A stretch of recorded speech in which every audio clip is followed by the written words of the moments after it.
This morning we briefly discussed the philosophical tenets of the Devashiki school, the Chittamava. Not in a very systematic way, but in a real way, I was able to present you. Actually, as I mentioned before, the Chittamava and the Dodipa, these two school of thought, which is considered to be belonging to the Sharvakyan, the lesser vehicle. We do not have a complete set of their treatises, their literature. The Tibetan tradition, much later, in the 7th century, when Buddhism reached to Tibet, at that time in India also, the Vivashkas and the Swatantrikas are not much in existence, and their treatises are not well translated. So we have to find them from various other sources in a scattered way. Mostly the Abhidhamma literature, and then logic literature, the Pavana treatises. From there we find some of the position of the Swatantrikas and Vivashkas. And you will find there is not much difference in the basic concept of the pure philosophy as far as the selflessness of person, the Putugal Niratma, that is the basic object of meditation in the path through which they have to attain the Arahanthood. Swatantrika and Vivashka both, they only accept the selflessness of the person, the Putugal Niratma alone, and that they do not talk about Dharam Niratma. All the phenomena they consider to exist truly by its own nature. Then this morning, when I talking about the Vivashka, there are two groups. One is the Kashmiri Vivashkas, and the other is belonging to the central India, which are Samantic. There are 5 groups of Samantic, and I think by a slip of tongue I reversed them. The Samantic Vivashkas consider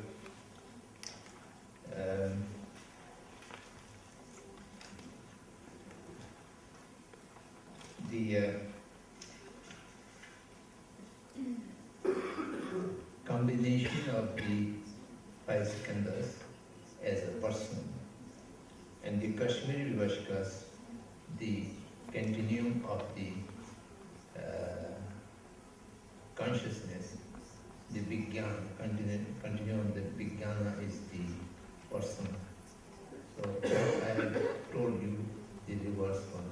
So the correct is, the Samantic group are considering the combination or the composition of the 5 aggregates is the person. And the other Kashmir is not the combination of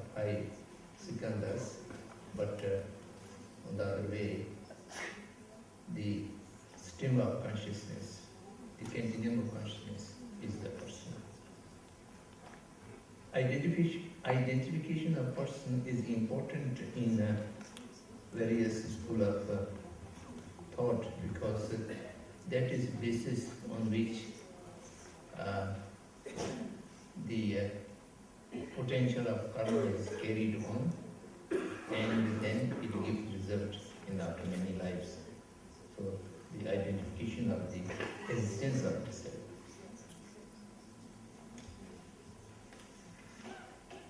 And in the terms of path, the Vijnanavas and the Madhyamikas, the entire Mayan tradition, we always talk about the two avarans, two covers which need to be. The first is the obscurations of the defilement, the Kleshya avaran and Gaya avaran. The Gaya avaran is the obscure for omniscience, for knowing everything. And then the entire mark, entire path arrangements of how to eradicate these two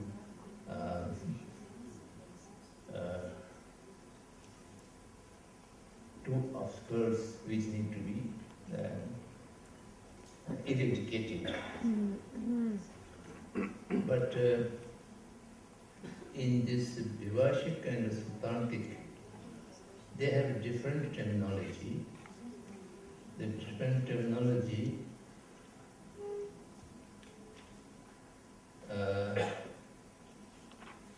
they say Kaleshik avidya or agyan,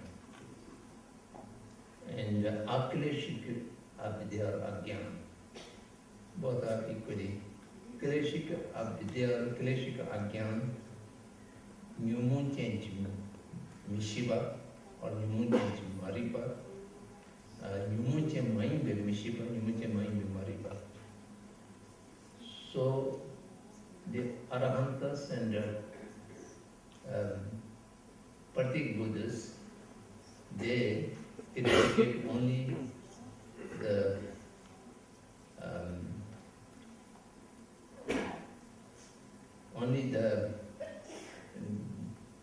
dilute nature of obscures, not the non-dilute nature of obscures are not eradicated. The Buddha only eradicates, as the Mahayanas talk about the Gaya avaran. So this is terminology very different from the Mahayan terminology that also we need to know about.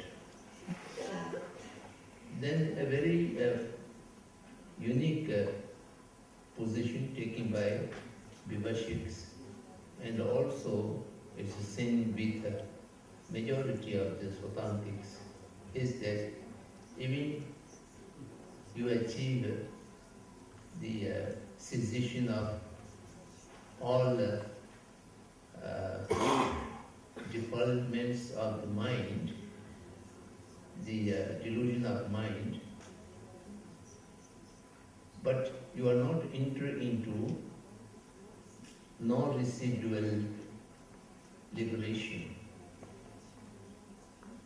Ashesh Nirvana, there is chance of losing the Arahanthood.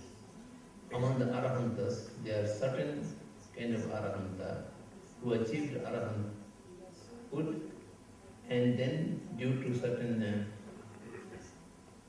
cause and conditions, they lose that Arahanthood and fell down up to a Sotarpan. Sotarpan means just enter into the path, the first stage of achievement in the Lerabling. So later on it is not accepted by many, but in the beginning the majority of the Vivashikas and Sutantikas do accept this thing. So these are the some unique features of these two Hinyan plus Buddhist schools. So we close down about Vivashika there, and now we will discuss briefly about the Sutantikas.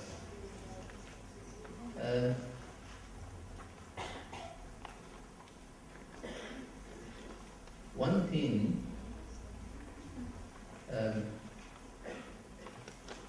we should aware of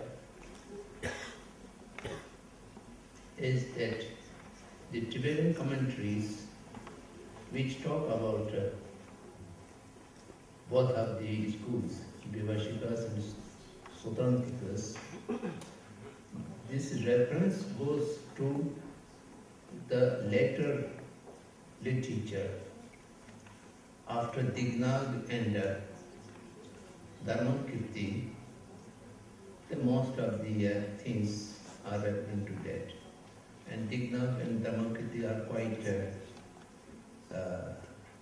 later Acharya. By that time, the Mahayan become quite popular in India. So the pre-Mahayan period, before Nagarjuna and before Asanga, that means about 1,000 years after the Buddha's passing away, the real position of the early Vivashikas and early Sutantic position, we don't have much reference. We don't have, I think, no reference almost, because whatever sources available which are referred to by the later Acharyas are all belonging to post-Dignag period. I infer that there have been a lot of changes and developments in these schools, and particularly when Mahayana become popular, Mahayana is introduced to the general public by Nagarjuna, and there have been a lot of debate whether the Mahayana sutras are authentic Buddhist teachings or these are not authentic Buddhist teachings.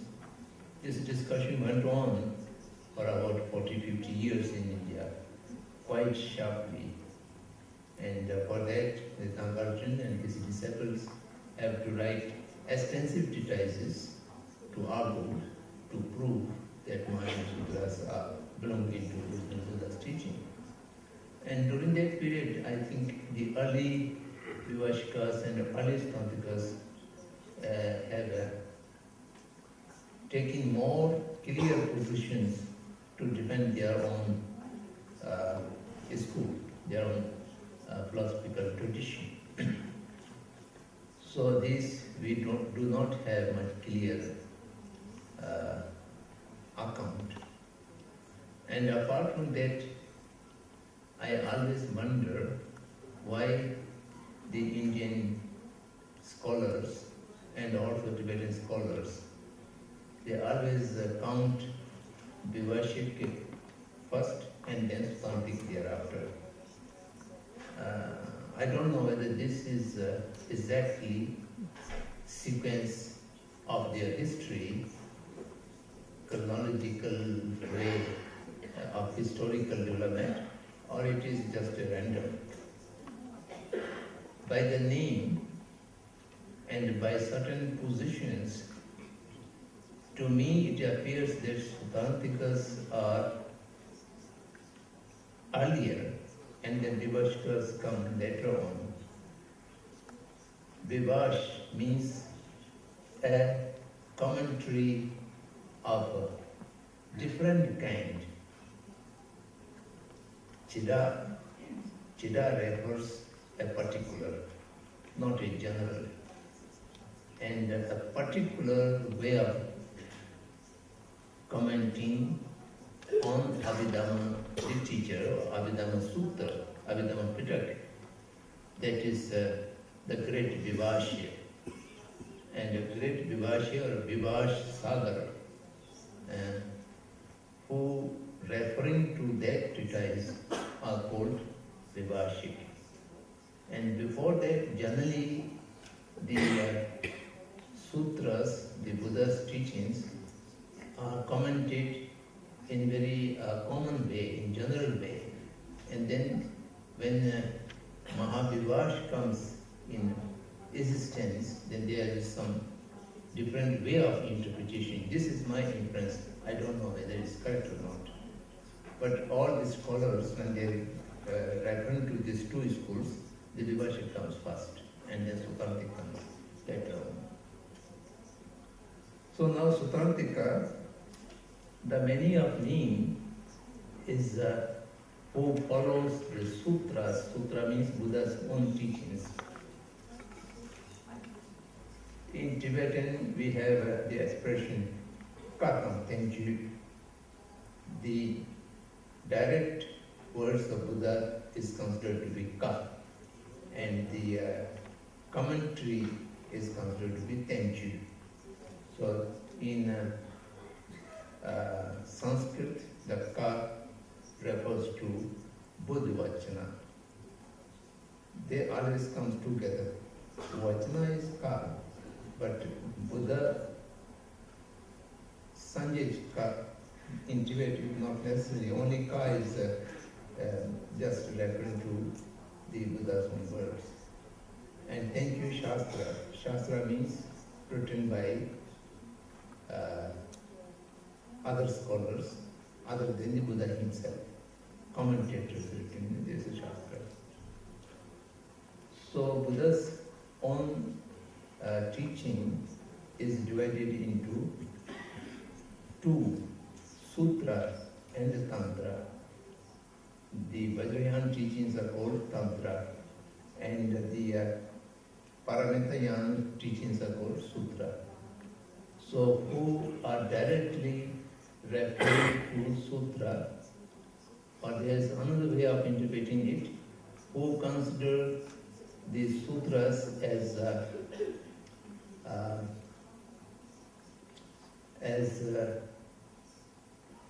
literally to be understood.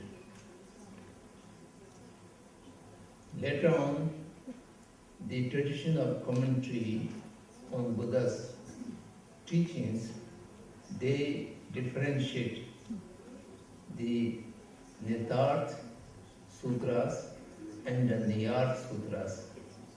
The Nidunchika, the Tandunchika. Nitarth means which are to be followed, to be understood. Literally, what the word says, you can understand exactly. The Niyarth or the Tandun means you have to interpret it in different way. Not exactly the meaning of the word. The meaning of the word might seem something different, but you have to understand, you have to comment, you have to interpret it by knowing the Buddha's intention. So these kind of sutras are considered to be the Tandunchindo. Tandunchindo, Drachishimba Maimba. Drachishimba Maimba means not literally to be understood, not according to the words to be understood. Nidunchindo means you can take it for granted, or you can take it literally. Whatever Buddha has said, you have to follow it, understood it. So, the Sutrantik, one of the definition of Sutrantik is who follows the sutras. Or the another way of defining it, who consider the sutras as to be taken literally. All sutras are of Nitarth, not Niyarth, or Niyunjido. Not very important, but the scholars do interpret in that way. Now coming to the tenets of position, the viewpoint, that there is not much difference from the Vivashikas, as well as not accepting any selflessness of phenomenon. They only accept the selflessness of the person. There is no difference between the two. And similarly, the Sutrantikas emphasize more the selflessness of the Kansaranjat Zeyu, the separate and self-sustained and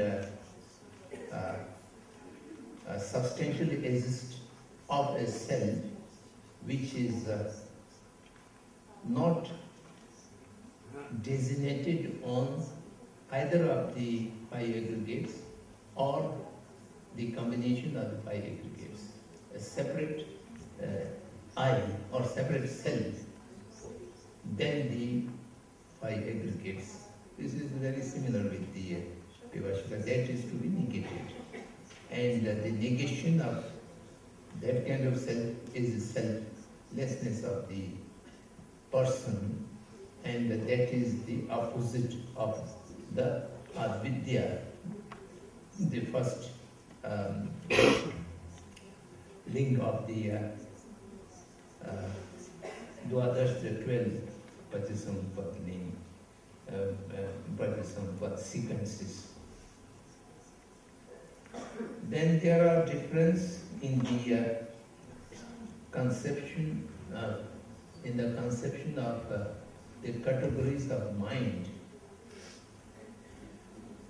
All the Vivashika school do not accept the concept of self-awareness or self-knowledge. Self-knowledge is not good, self-awareness.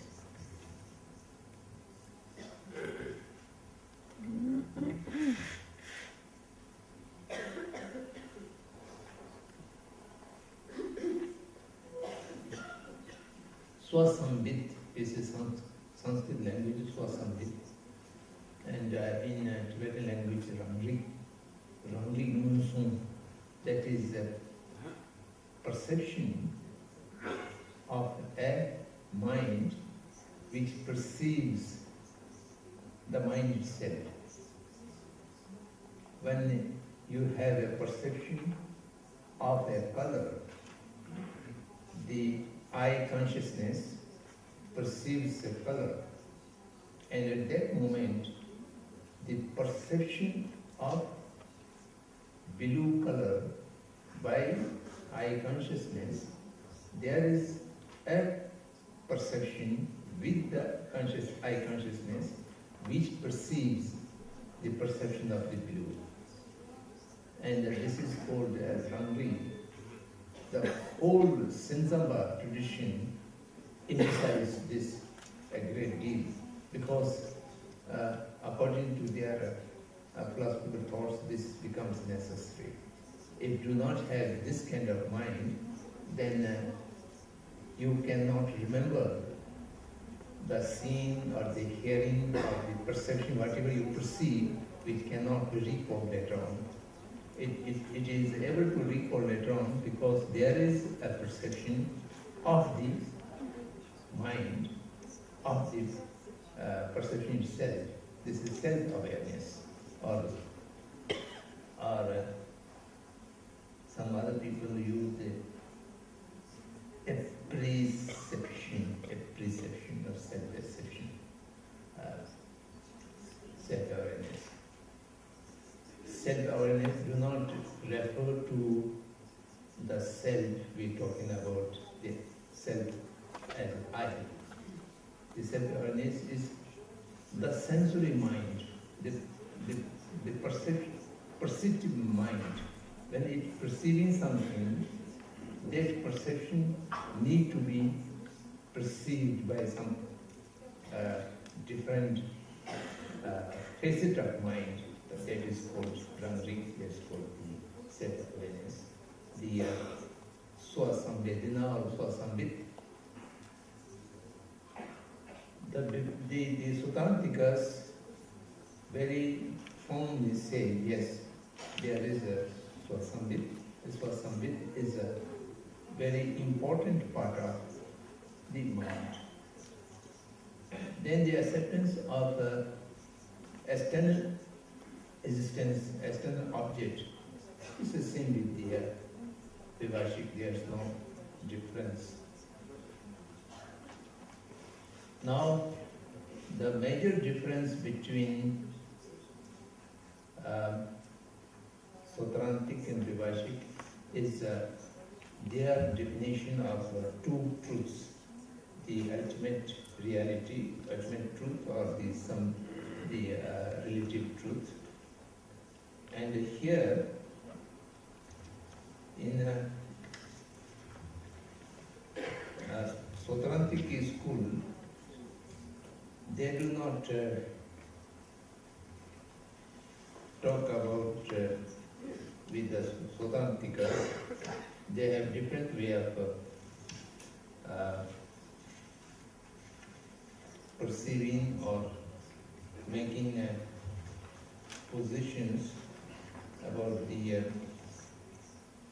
ultimate truth and the relative truth.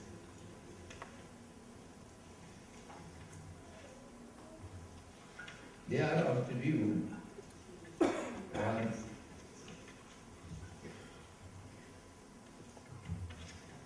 that specifically characterized or real functional entity, these are synonyms, and that is whatever is specifically characterized or whatever is a real functional entity, functional, effective, tangible entity, that is the ultimate truth. And all the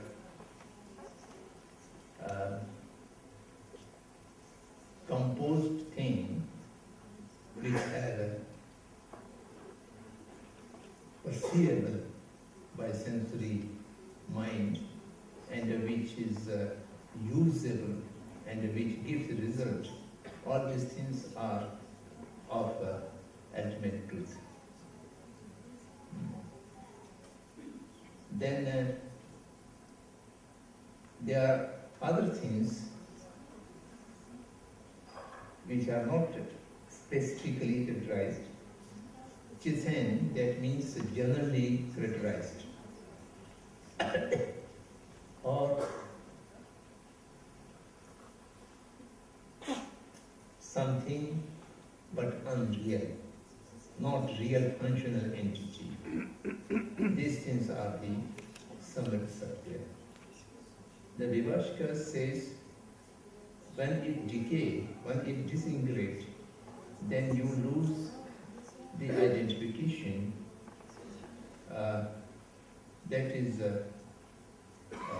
relative truth, and an entity, whether it changes or it is unchangeable, it can never lose its own identity.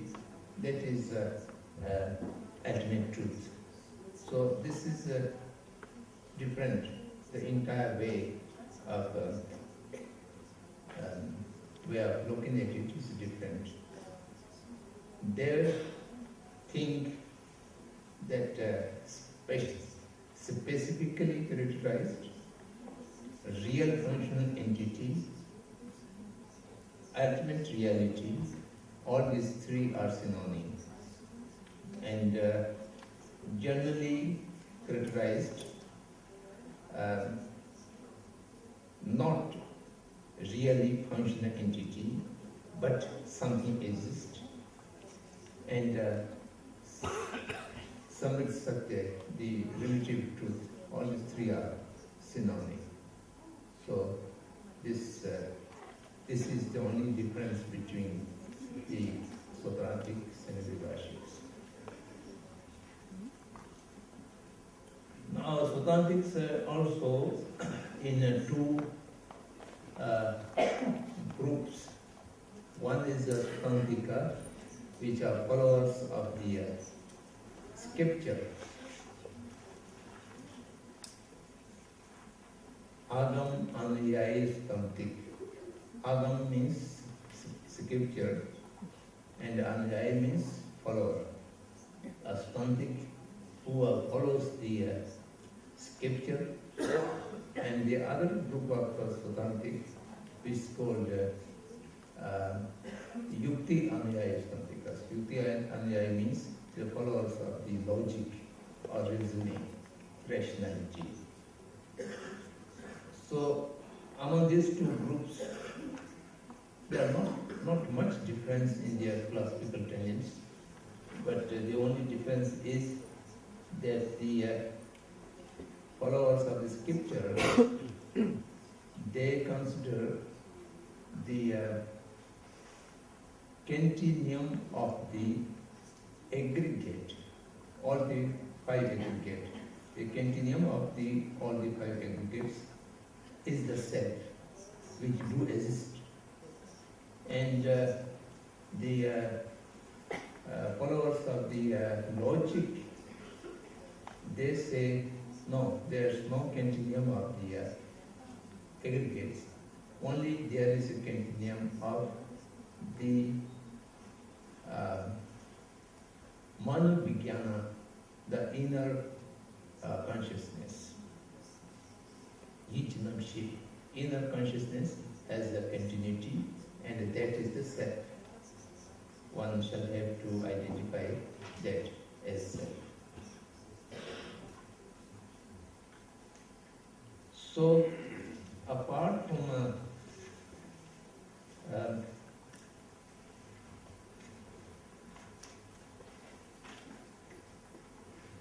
from these few small things,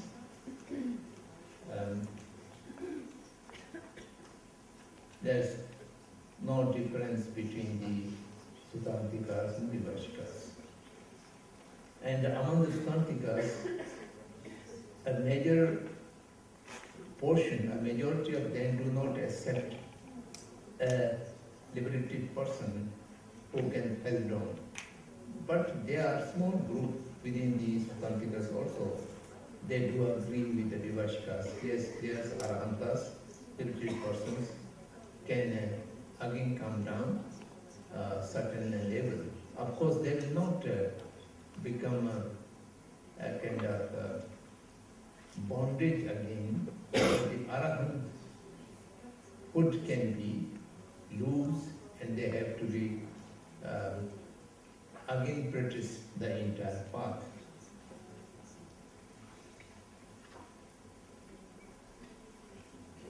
Since both of them accepts the existence of external object, the concept of perceptional mind, and the thought forces, all of these, there's not much difference between these two schools.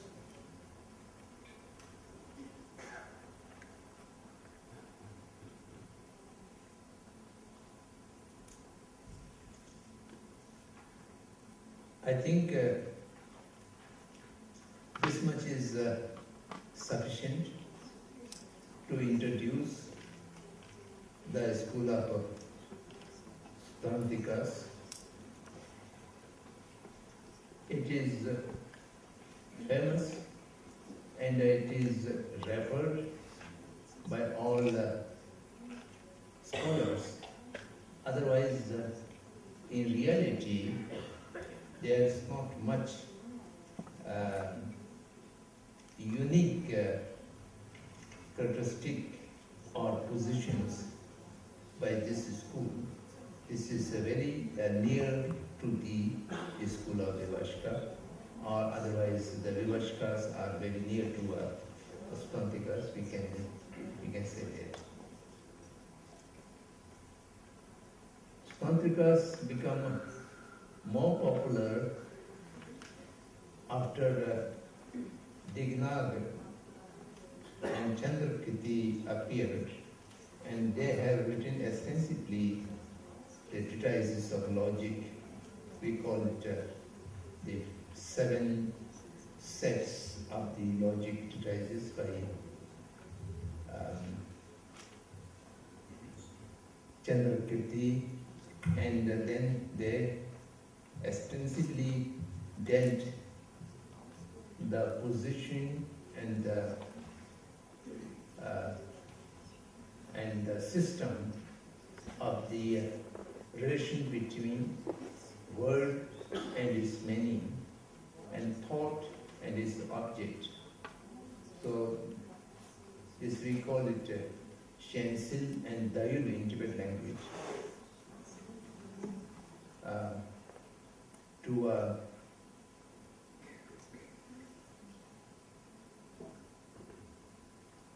To characterize a thing by negating its opponent, or how the word, the name, which can convey the meaning when it combines with the thought process. So this debate become very important and very elaborate because the Buddhist encounter with non-Buddhist schools, particularly about the relation between word and the meaning. So that has a lot of to do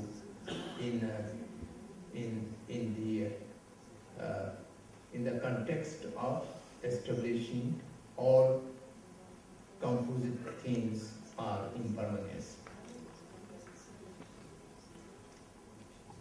So I will stop here, and originally we planned the question answer session for tomorrow, but we advanced it for today due to 2 reasons. Number one,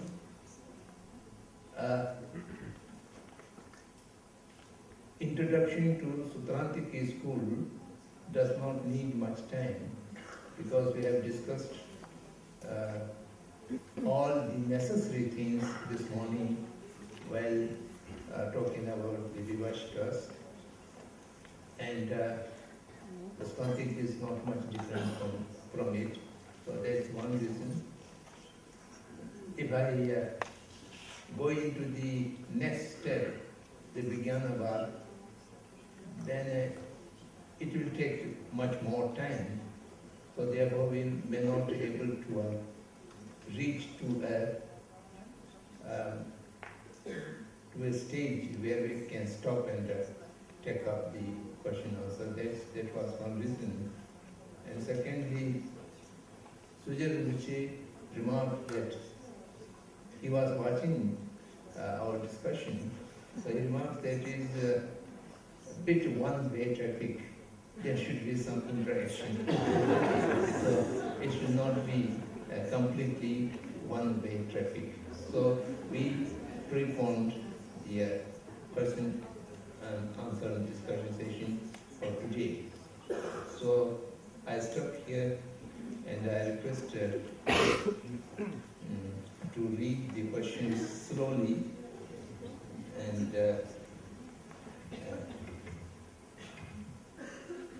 for me to be able to understand. So first there are some general questions, and the first one is, how is karma stored in the consciousness. Can you explain how karma, related to action, forms an imprint onto the continuum of consciousness? Are these karmic seeds part of the skandha of consciousness? And if not, what are they?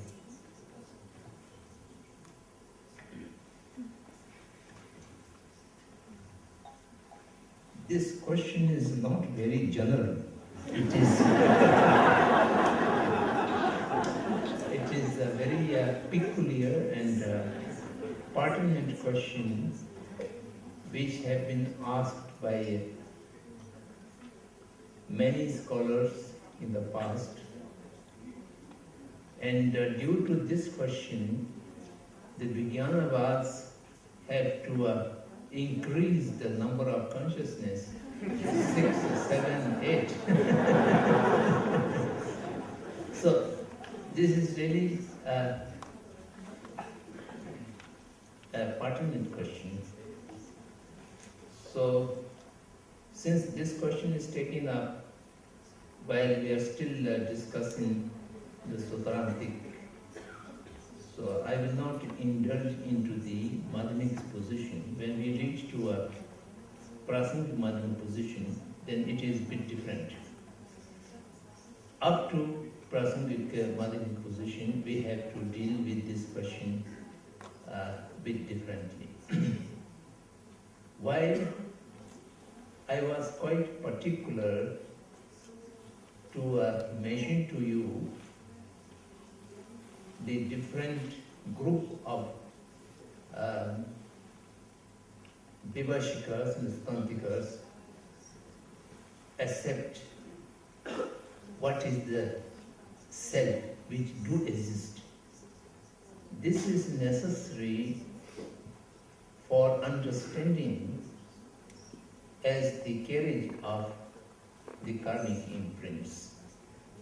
Otherwise, if you lose the continuum of the self, then you will not able to establish your karmic force, your actions can result in many lives after. How this will go on, how this imprint will go on.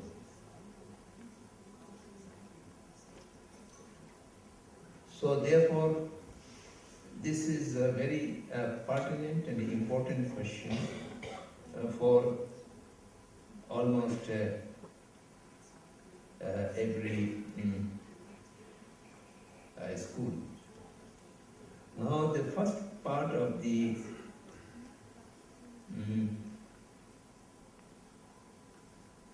question, can you explain how karma related to action forms an imprint on the continuum of consciousness?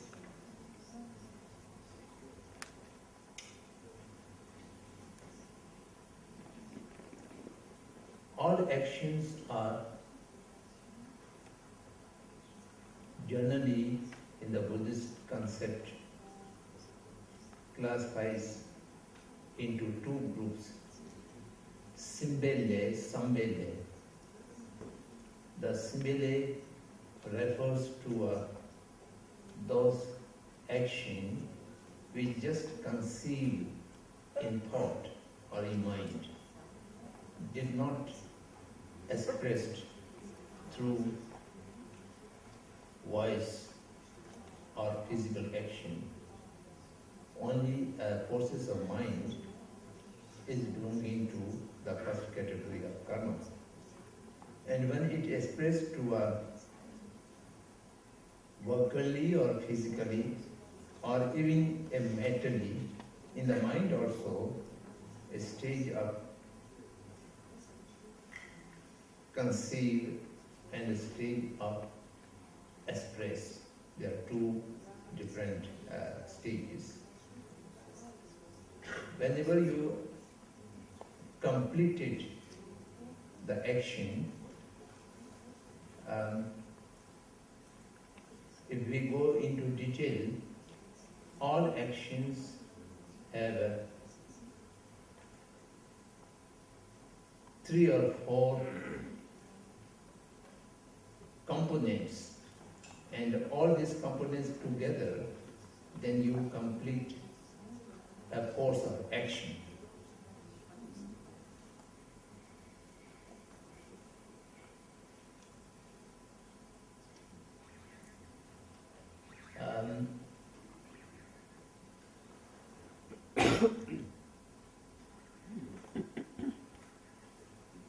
The first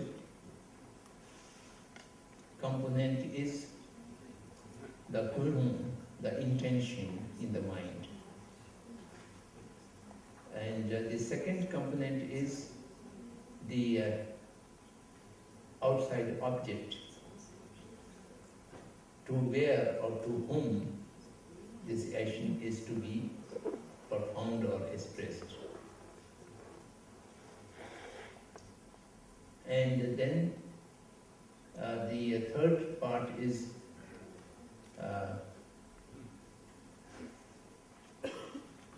the process of the action. And the last is the completion of the action. Shi, Samba, Gyurva, Thatu, we call it like that.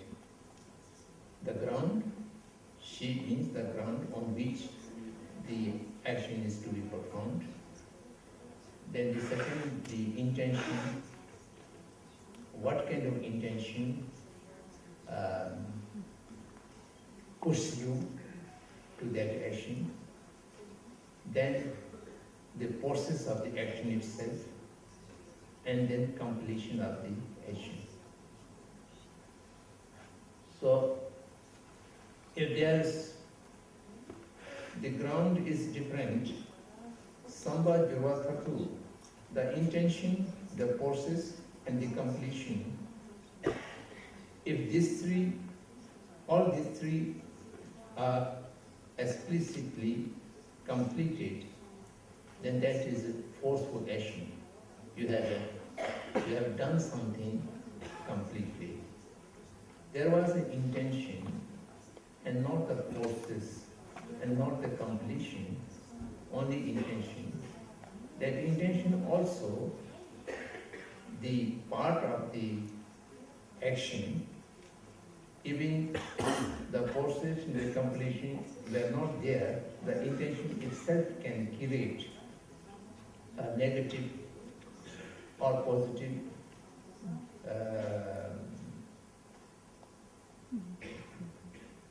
can be counted into action of negative or positive. Virtuous, no virtuous, it will count this. Now we come to the particular. Take an example, some fisherman or some butcher kills an animal. The object which animal is to be killed is the ground, the sheep.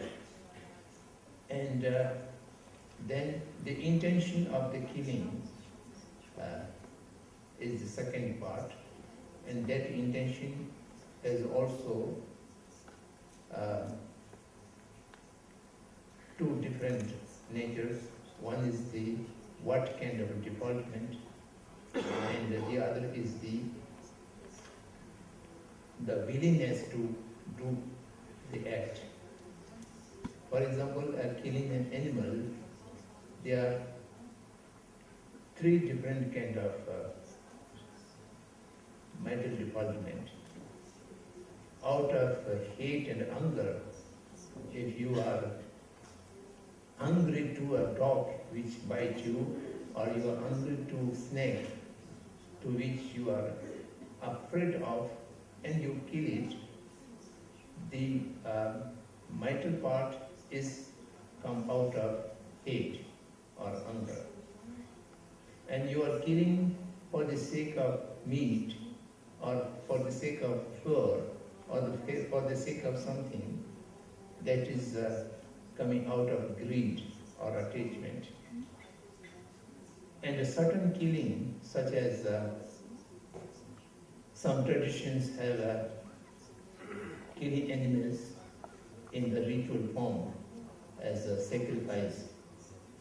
This kind of mindset come out of the ignorance, hate, greed, or ignorance.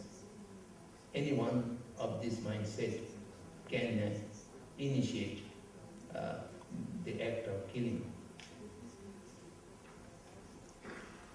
The ground is there, the animal is there, the intention to kill has come up in your mind, and then you pick up the weapon through which is to be killed, like a knife or something like that, and do the act of killing. That is the process. And when the death occurs to the object of killing, that is the stage of completion. You have intention of killing and you have entered into the act, you are not able to kill it, then the act is completed only 3 stages. The 4th stage of completion was not there. So that is a kind of lesser, not a very heavy one. So at the completion stage, 2 things happening. The outside thing, what happened, the object to be killed have lost the life. It meet to the death. That is actual happening outside. And simultaneously, at that time, a negative force or negative seed which appears in the mind of the killer. The killer do not know about it, but there is an automatic appearance of an energy, a kind of seed which is curated by the happening of losing a life, coming to end of life, that reflects, that causes the reaction in the killer's consciousness, the stream of consciousness, so that immediately imprints something, some energy, some negative energy imprints on that consciousness. And that imprint does not goes away, although the killer may completely forgotten, not remembering. It is not a thing to be remembered. It does not aware of the killer, but there is a thing which goes there.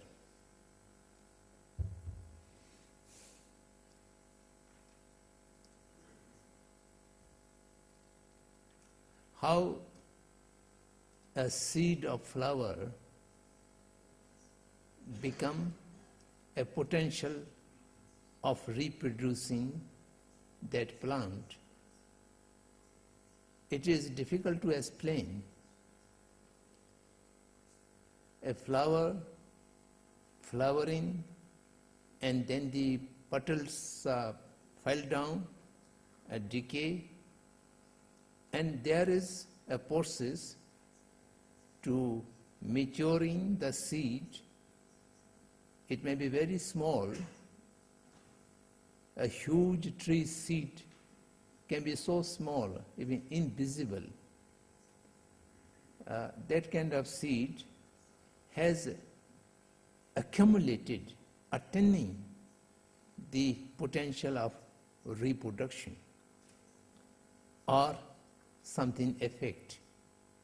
Similarly, a small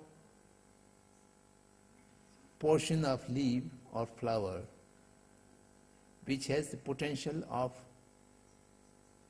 curing some disease, or which have a potential of causing some disease. All these are not visible, or these cannot be observed mechanically, but it goes there. Similarly,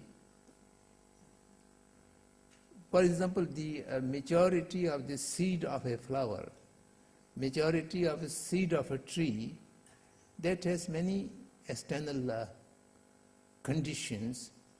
All the external conditions are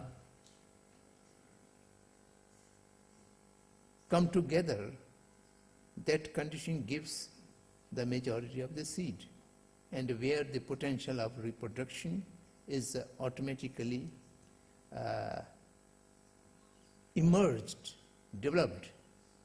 Similarly, the act of killing is a condition, and by that conditioning, by that cause, in your mindset, in your stream of consciousness, a seed, a potential, a possibility, not only possibility, in certainty of getting result, this kind of energy or potentiality is being created. So that's how it goes on the onto the continuum of the consciousness. Now the second part of the question is, all these seeds of karmic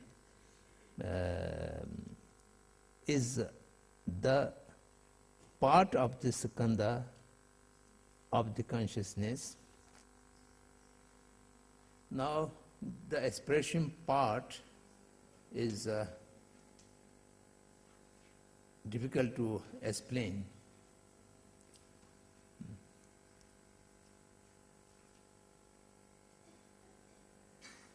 In Tibetan language, chatan, chachen, this is the portion of this thing, then it can be considered as part. Or some other way, when we can talk about part, is a kind of contribution, contributor or contribution.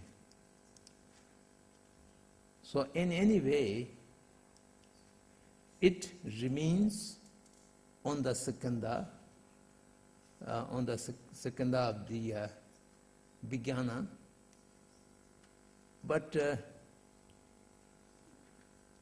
I may not say it is a part of it, because the part of a skandha shall have to be similar nature of the skandha. This paper in my hand is very clean. There's no contamination. Then I drop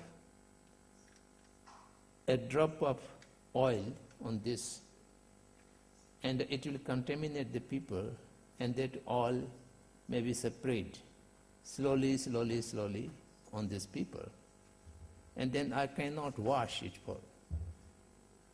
So that kind of contamination of the drop of oil on this paper, if you ask, then that drop become part of the paper, then I would say no, it is not part of the paper, but it has contaminated, it has stained on this paper, and now I cannot separate it unless it is bound then it bound with the people, something like that.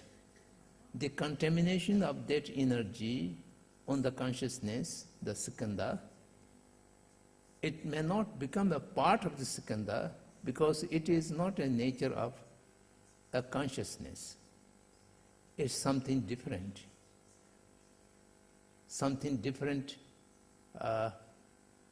component, but it has contaminated and it has polluted the consciousness, and the consciousness shall have to carry it till it gives result. So the metaphor of a drop of oil or drop of ink to the people would be more appropriate metaphor to explain how the seed of the karmic force, when it goes on to the stem of consciousness, it stays on it, but it may not be a part of it.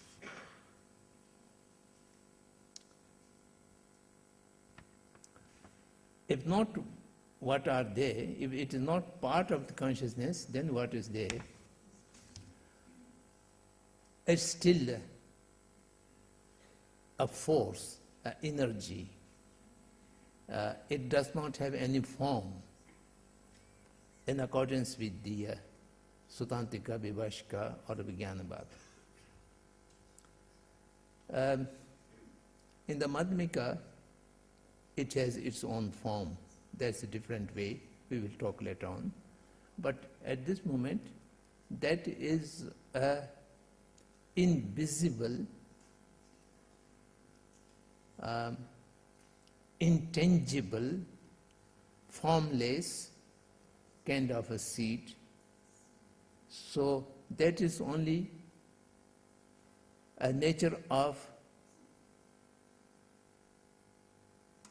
potential, a nature of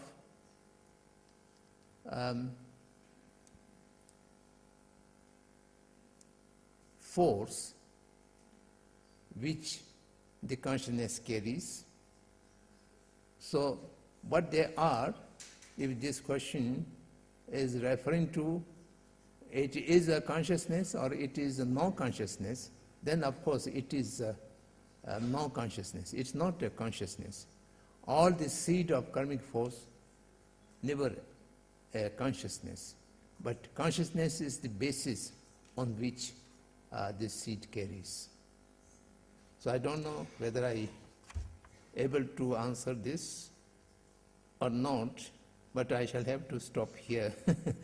There's no better way to explain. So please go the second one. Could Rinpoche explain a little bit more the fourth of the four seals or boundaries? Nirvana is peace.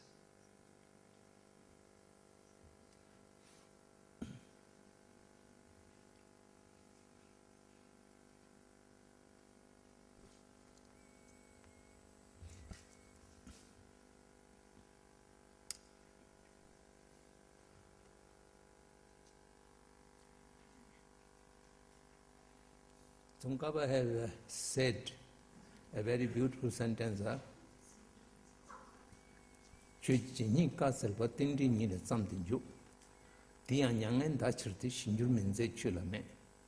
This is actually a kind of commentary to Nagarjuna's word. Whatever Buddha had taught, he taught around the concept of interdependent origination, distinctively from the others. Then you lose the mindset of equality of all. Then self become most important and the others become an object of utilization by the self. Since you are not seeing the self as it is, then you cares for, all your mindsets become a selfish nature. The difference between self and the other exaggerates a great deal. By that exaggeration, you involved into attachment. Whatever is likened to the self, they impose the self. Whatever is good for the imposed self, you feel attached to these things. And whatever is unpleasant and not likened to the imposed self, projected self, and which is not beneficial or not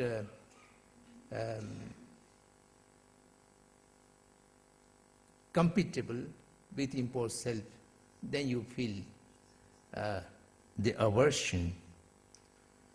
If you see yourself as it is, then there is no room for arising attachment, because self is just a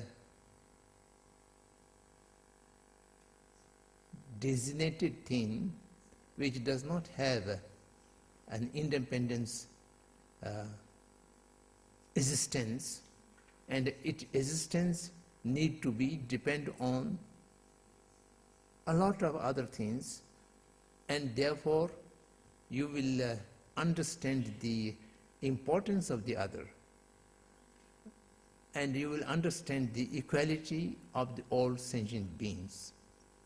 And by seeing the all sentient beings of a basically equal, then that is the beginning of compassionate mind. Then there is no differentiation between self and the other. What much affection and love you have to yourself, that is applicable to any living creature, any sentient being. So by that way, it does not allow to arise the attachment or the aversion. Aversion always comes from disliking, and attachment always comes from liking. And the liking and disliking created by ignorance of not knowing the self as it is, that creates all the kind of liking, disliking, good and bad, near and for, me and the other. So the divisive things all around the misconception of the independent, truly exist of a self which you project by the mind of ignorance. So I think that's all.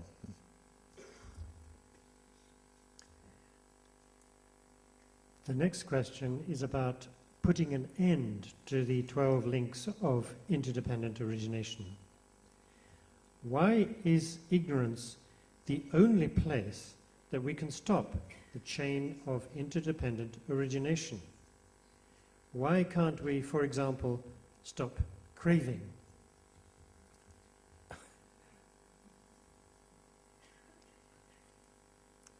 Interesting question.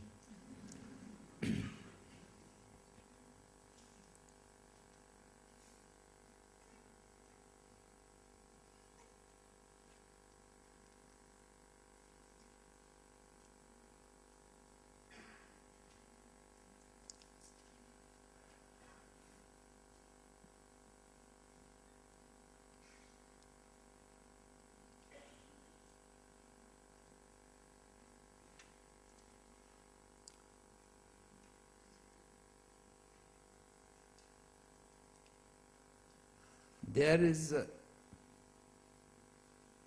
a source of water which continuously produces a flow of water, then you need to stop it or make a diversion of it. You have to go to the source. Without stopping the source, you cannot stop the flow of the water in between. If you try to stop the flow of water in between, it will not reduce the flow, nor it will cease the flow, because the source is already there.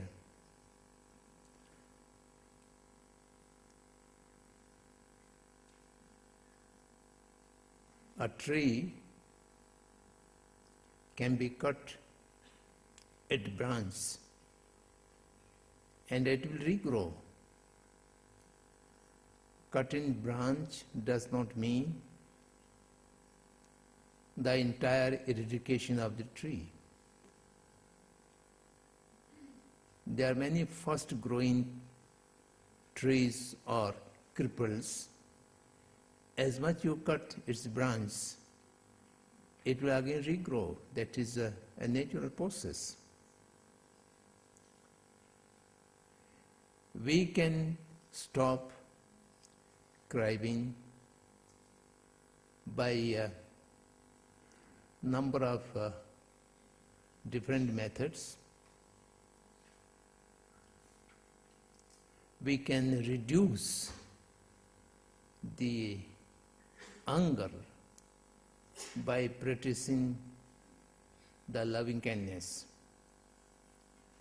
But practicing loving kindness cannot eradicate the anger with its source, because it does not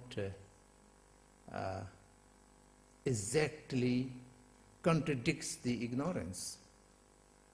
As long as you are in practice of loving kindness, you may be subside, put aside, or reduce the force of hate and anger. But hate and anger can come at any time back when the conditions are around there. To stop craving is a temporary arrangement. We can reduce craving, that is also an important thing, but by reducing the craving cannot put an end for reoccurring of the craving. Any disease which cannot cure, because the source of disease is incurable. So therefore, there are a number of diseases which are incurable. If there is an antidote to that cause, then it may become curable. Similarly, all the other links you may reduce, you may postpone, or you may able to subside it for the time being. It is bound to be reoccur, is bound to be come back again, until and unless you eradicate its root cause, the root cause of ignorance. Ignorance remains there.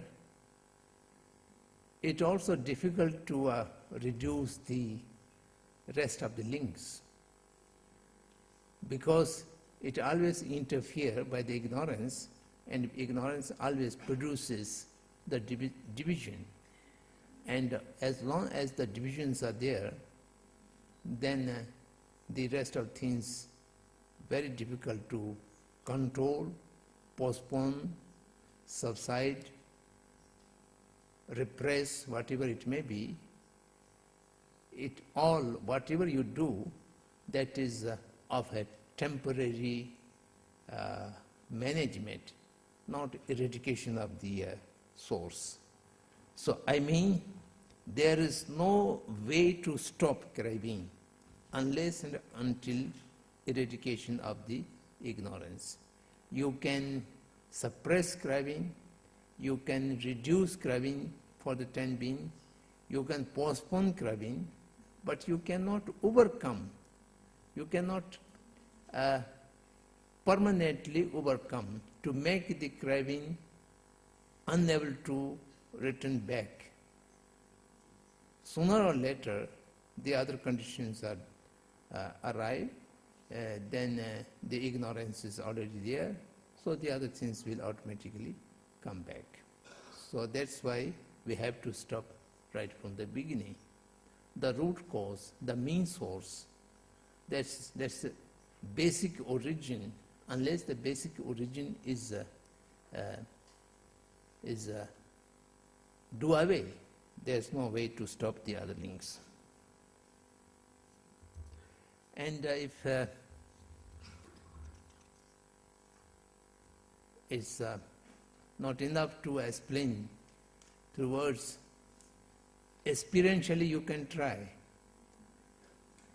Without touching the ignorance, you may try to stop the craving. I don't think you will be successful. The next. The next question. The gross level of self was said to correspond to the concepts learned through a particular philosophical view and could easily be discarded. I am someone who is new to these four schools. How can we avoid creating yet another layer of concepts through studying these four schools that we did not know about before?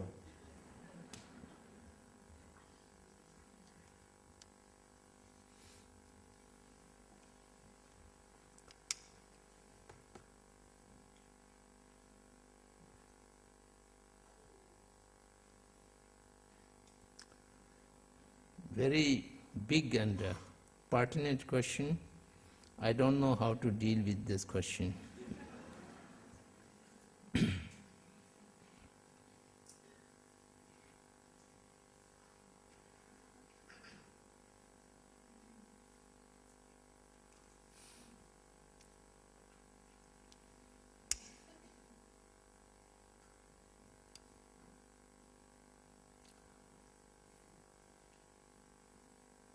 There are many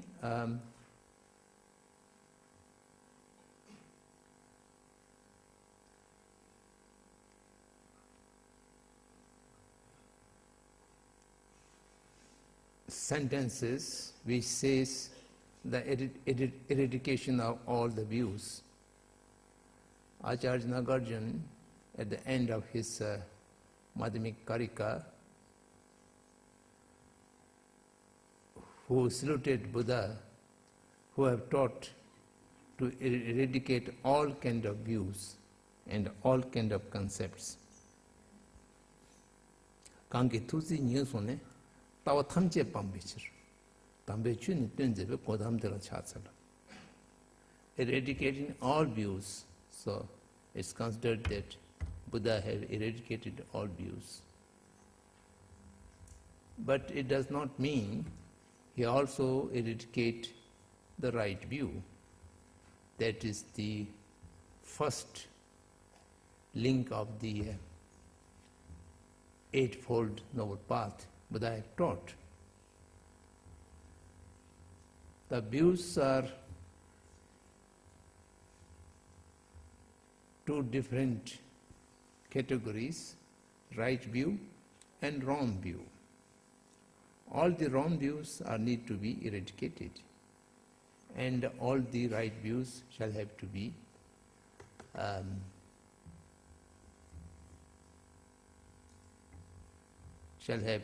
created and nurtured, so that we could have a beginning of noble path through which a nirvana can be achieved.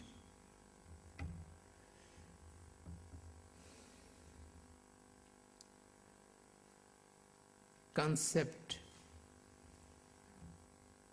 always remains within the thought process, and there are schools which negates the entire thought process altogether. During our contemporary life, you might heard about Jiddu Krishnamurti.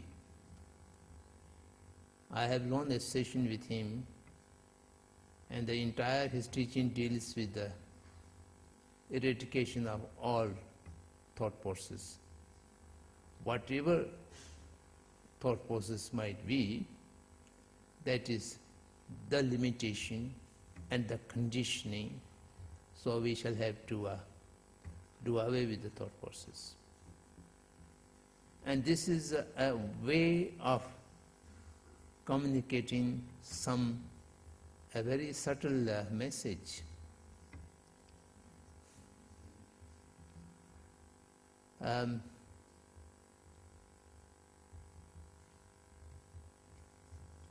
Some of the Buddhist acharyas have also said that it is very difficult to pinpoint what is to be negated, and you negate everything as a whole, then what need to be remain, it will remain. This is one of the something unique way of teaching among the Buddhist philosophers. The metaphor is that a cloth become dirty, contaminated by so many dirt, so you cannot take away the dirt and the cloth remain dry, not put in the water.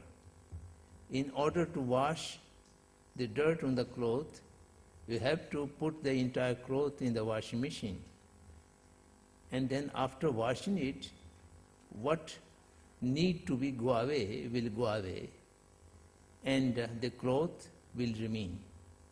It will not go away with the dirt. So these are different kind of metaphor.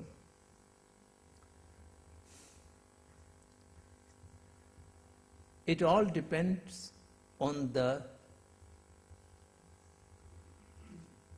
learner, the student, or the inquisitive mind which learns the concepts, number of different concepts.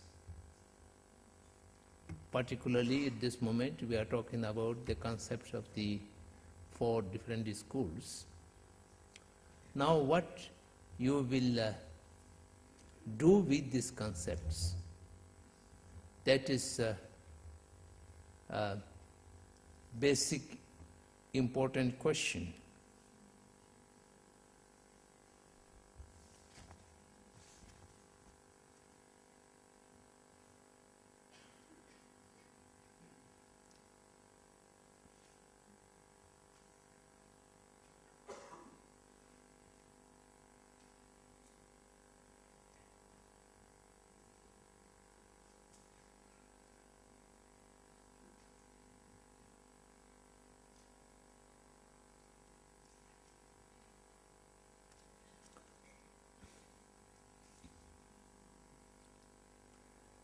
These concepts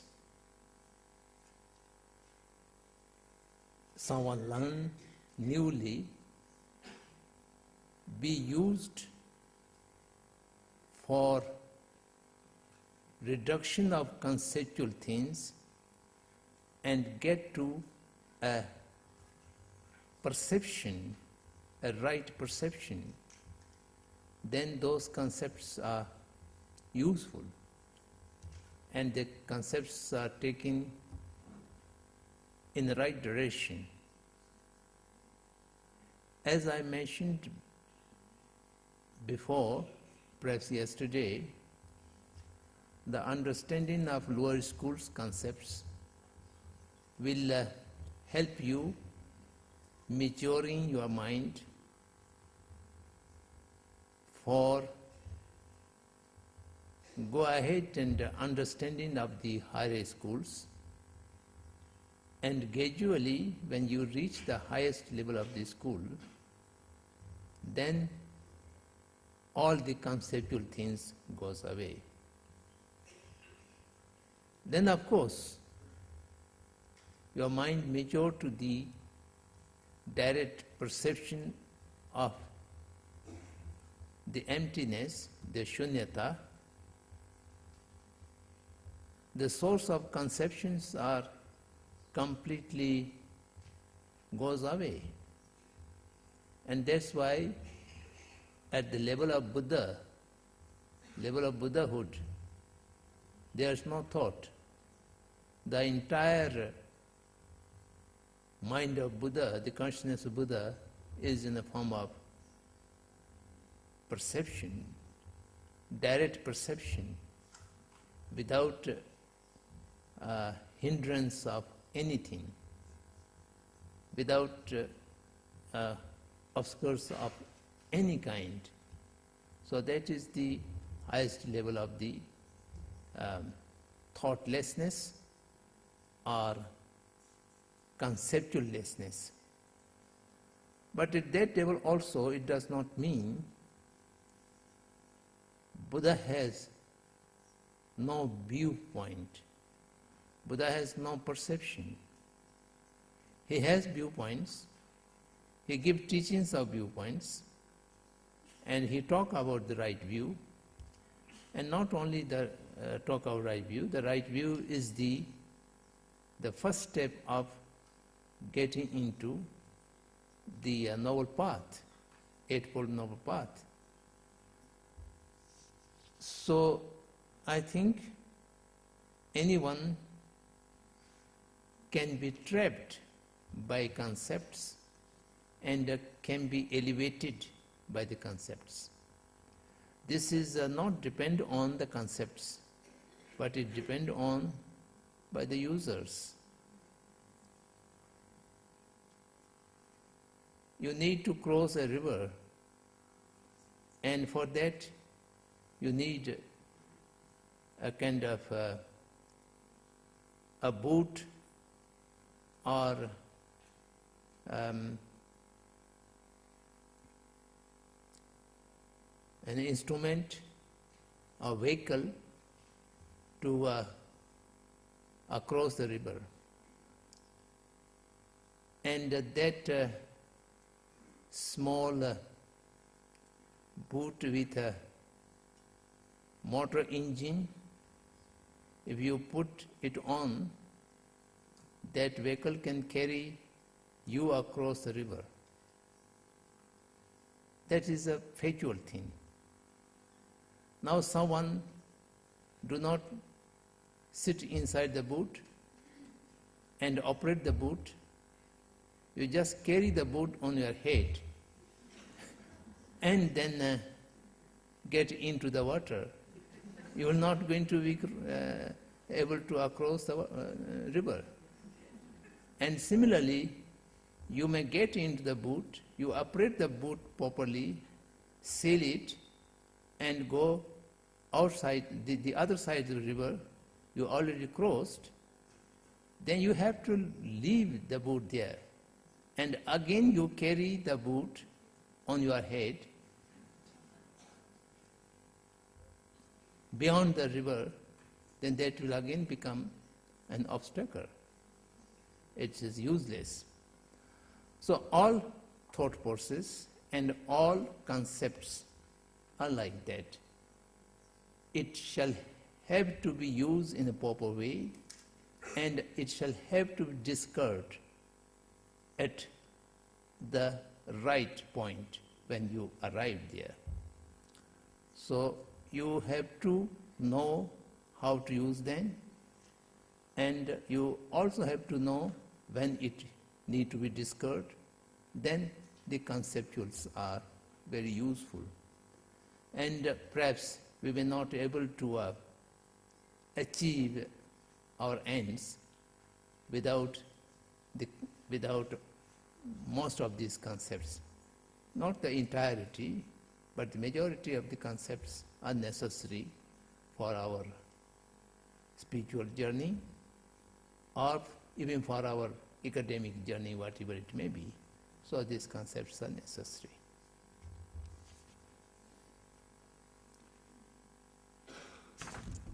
That's all. Is there more? Yes. Would you like more general questions or on Vaibhasika? If you have general questions, let them finish. Okay.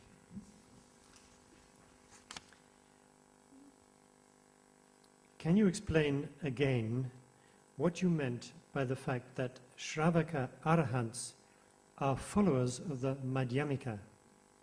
How can this be if the Madhyamika view is the view of the Mahayana?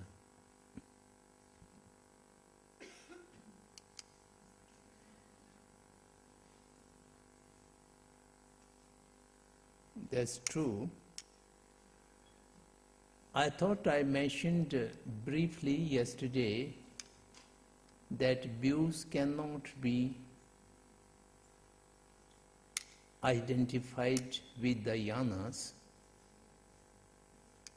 We identify the view of Vibhashikas and Stantikas as Sharavakyan or the Hinayani views, but the Arahantas and Sharavaks do not belonging to that view. And the Madhyamik view is identified with the Mahayan view, but there are many Madhyamikas from the viewpoint of view and philosophy who belongs to Madhyamika, but having no Buddha Chitta, no intention of achievement Buddhahood. Those people can be Hinayani people, having a Madhyamik view. So this is a generally termed, I do not know why this kind of identification have done by the early acharyas and scholars. Usually everybody talks and accepts that Vibhashika and Stantika school belongs to a Sharavakyan, Chitmatrata and Madhyamika belongs to Mahayan. This might be one reason that Vibhashik and Stantika school are referring to those Buddha's words, Buddha Vachanas, which are belonging to Sharavakyan, which are not belonging to a Mahayan canon. And the Chittamatrata, Vigyanvad, or the Madhyamika, both of these schools are only referring to Mahayana sutras, not the Sharavak sutras. Not a single Sharavak sutra is being referred by these philosophical schools. So this may be one of the causes for classifying. Actually, up to Swatantik Madhyamika, the Arahants can achieve Arahanthood without meditating on Shunyata. Only the selflessness of person, that also not shunyata of the person, but selflessness of an separate, independent, operating self other than the five aggregates, that is just negated, and on that basis the arahant could be achieved. But the Prasangik Madhyamika says no, all the arahantas shall have to be meditate on shunyata without perceiving the shunyata in accordance with the Prasangik position. No one can achieve arahant, because no one can eradicate the ignorance of the self. So this is different argument we come later on. So that's why I talked from the viewpoint of the Madhyamikas. All the arahantas are belonging to Madhyamik. Strictly speaking from Vivashik viewpoint, and strictly speaking from the Sutantika viewpoint, they never accept the concept of shunyata. They only accept the concept of selflessness of the person, and meditating on that, the arahants will achieve the arahanthood. That is their position. So we are sometimes talking in general and sometimes talking in a particular school. So that is my fault. Otherwise, if you ask this question strictly within the framework of Vivashikas, then I would say arahants do not belong, Sharavaka arahants do not belong to Madhyamika. Or the other way, everybody claims themselves as the Madhyamika, the middle path. So the Vivashikas will not say they are some of the ends. They would say we are the middle path. Our viewpoint is the viewpoint of middle path. Madhyamika means middle path. So here now it is attached to a particular school. Otherwise, each one of the school claims that their view is the Madhyamika and the other views are not in Madhyamika. They are in falling in either some of the ends, maybe Uchedvad, end of Uchedvad, or Shashvad, and so only my viewpoint is the middle path, they would say. By that way, the Vivashikas themselves would say they are the Madhyamikas.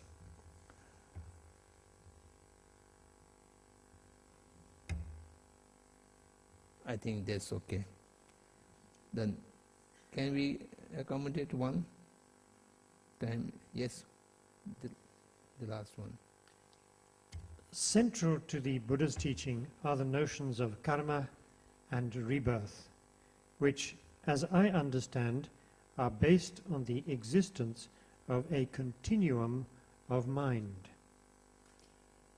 In my discussions with my non-Buddhist friends, some of whom are scientists, the idea of a mind that is more than just a physical property of matter, which exists independent of the body, is unproven by any evidence, and is therefore, for them, just speculation. What solid logic or evidence does Buddhism offer to prove the existence of a non-material mind which can function as the basis of karma and rebirth? I don't think we can do justice with this question within 2 minutes, 2 or 3 minutes left.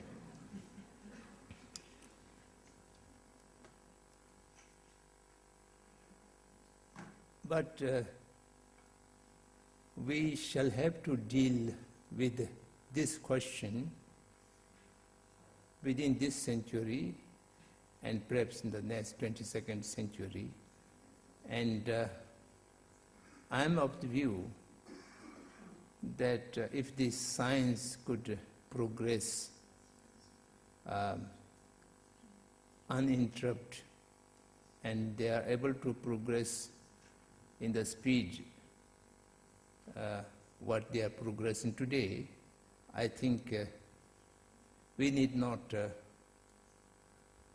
prove them, they will prove the independent existence of the mind from the physical body. The concept, mind as a property of physical body, and it does not exist separate and different, is not a new finding. It is very, very old concept. Before arising of any science or scientists, this concept was advanced by the very ancient school of thought in India, the Charvakas. In Tibetan we call Jampemba. They have so many logic to prove that the mind is property of physical body. And when the physical body disintegrates, the mind goes away. Mind also ceases there. Now, I heard there is a 2040 avatar project. Anyone heard about that? 2040 avatar project. Some science experiment. They are in the process of trying to transfer a person's consciousness to a machine.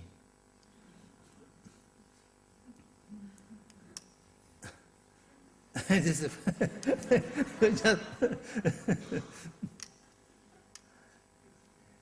we are now quite familiar with the term, the artificial intelligence.